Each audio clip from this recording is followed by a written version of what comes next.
ఉన్నవారు శ్రమ పడితేనే అది నిలబడుతుంది. ఇక్కడ జడ్చర్లలో మొట్టమొదటి సంఘం ప్రారంభించినప్పుడు మా నాయన మీద కలెక్టర్కు లెటర్ రాశాను. సంఘ పెద్దలు అని పెట్టి ఈయన ప్రభుత్వ ఉద్యోగి అయి మత ప్రచారం చేయడం మాత్రమే కాకుండా మా మతాన్ని చెడగొడుతున్నాను అంటే కలెక్టర్ పిలిపించాడు. ఏం చేస్తున్నావు నువ్వు అని అంటే ఏం చేస్తానయ్యా, బైబిల్లో ఉన్నదే చెప్తున్నాను. అది సంఘం అంటే క్రీస్తు సంఘం అన్నది చెప్తానంటే అంటే మీ బైబిల్ విషయాలేనా అంటే అవునయ్యా నేను చెప్పేది బైబిల్ విషయాలు. నేను ఎవరికి పోయి మీ దేవుడు తప్పు అంటలేను, మా దేవుడు కరెక్ట్ అంటలేను అని అంటే ఆయన ఇవన్నీ సరే మీకు నేను చూసుకోండి అని పంపించి తర్వాత ఎన్నో అవమానాలను చేశాను.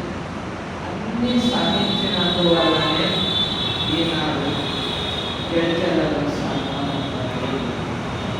ఇలాగా ఎన్నో అంటారు, డబ్బు కొరకు అంటారు. ఒక మాట నేను చాలాసార్లు సంఘంలో చెప్పిన, మా సంఘంలో ఎంతమంది జ్ఞాపకం ఉన్నదో తెలియదు. కొత్త చర్చి బిల్డింగ్ పని ప్రారంభించిన సందర్భంలో చూడండి, ప్రార్థన చేయండి. మీకు దేవుడు మనసిస్తే ఇయ్యగలిగిన శక్తి ఎంతుందో అది ఇయ్యండి. ఇయ్యలేకపోతే పర్వాలేదు, ప్రార్థన చేయండి. ఇయ్యలేకపోతే పర్వాలేదు, కానీ ఒక సహాయం చేయాలి. ఏంటంటే గురగారు కోటి ఇస్తే 50 లక్షలు తిని 50 లక్షలతో చర్చి కట్టిండని మాత్రం ఆ ఒక్క సహాయం చేయండి అని ఎన్నోసార్లు నేను మొదలే అంచనా వేసుకున్నా. 50 లక్షలన్నా అవుతుంది, 52 లక్షలు అయింది. ఇలాగా వస్తుంది.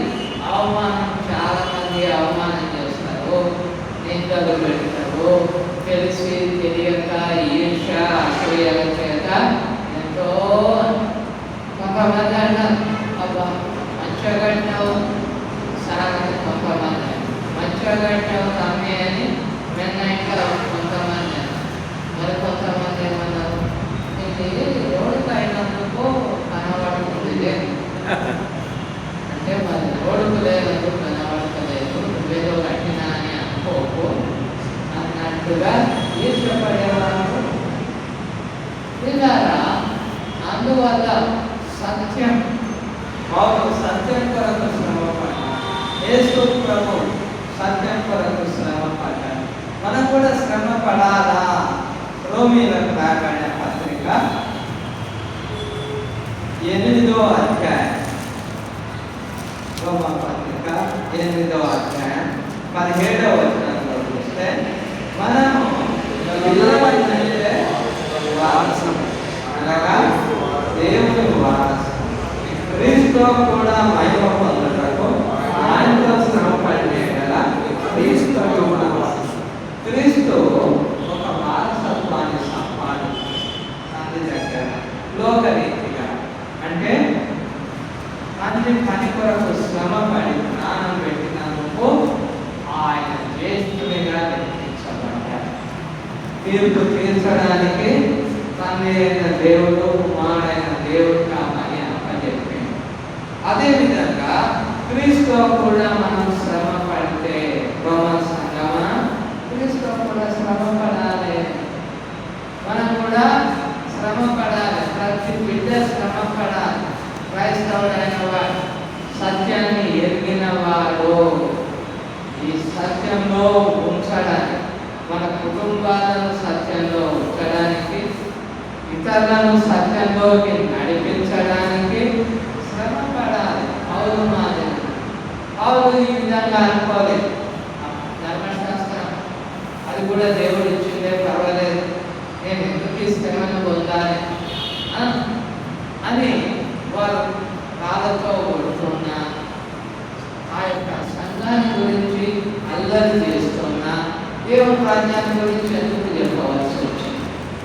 దేవుని రాజ్యం అంటే ఆయన సంఘాన్ని అందులో ఉండాలని, ఇంకొకసారి ఎదురు వచ్చి భూమి మీద రాజ్యం స్థాపిస్తే అప్పుడు దేవుడు అప్పుడు రక్షించబడతాని, ఇప్పుడు విలువైన రక్షణను కోల్పోతారని వాళ్ళని ప్రేమించి నచ్చదు ప్రజలకు.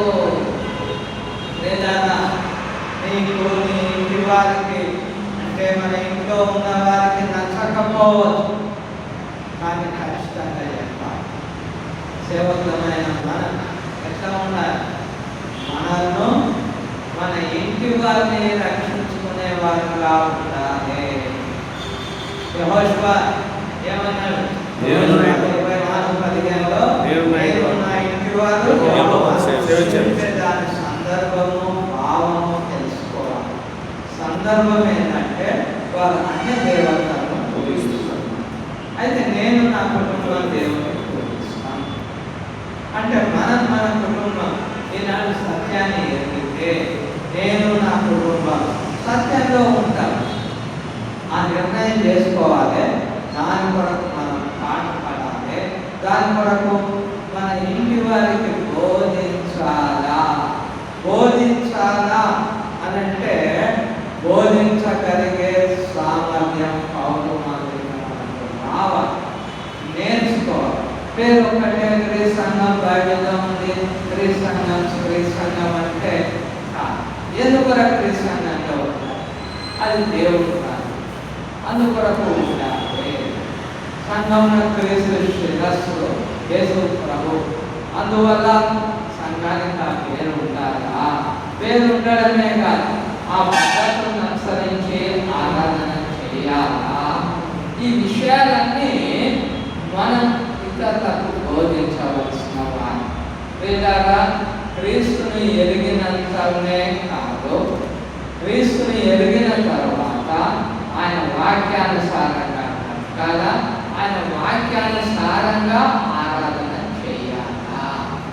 అది ప్రధానమైన. అందుకొరకు పౌలు అంటున్నాడు ఇక్కడ, నేను క్రీస్తు శరీరంలో ఏదైతే